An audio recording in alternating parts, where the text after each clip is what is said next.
So I missed out on this guy initially in my pre-order and ended up picking it up through Entertainment Earth.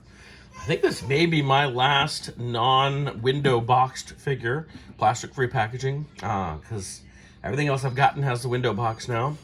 So this is our basic white clone trooper from episode 2. Although, is this Clone Wars? Yeah, they say Clone Wars on this. Isn't that interesting? Oh, sorry.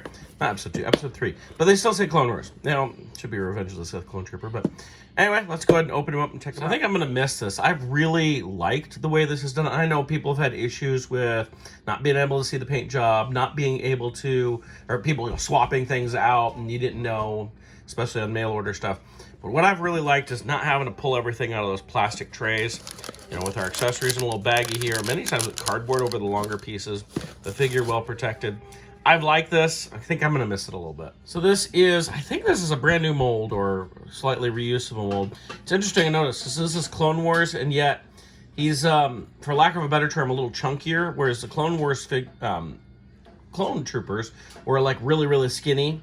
As far as the animation style and everything. He has kind of the plastic armor here on the shoulder pads are these type. We've got elbow pads on there, knee pads that are just, you know, strap-on type things. They're not connected to a specific joint.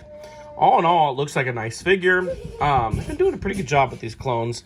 The clones and stormtroopers as I've updated them. And in this one, we finally have the head that comes off.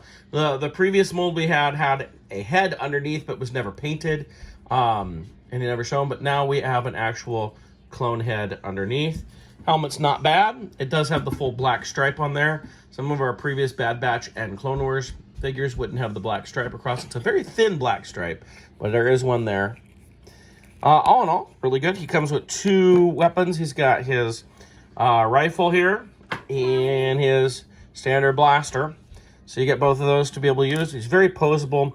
This one, out of the box. Now, granted, he's been sitting in my house for a couple days, not out on the porch and getting really cold. But the joints seem really, like, they're not too tight, not too loose.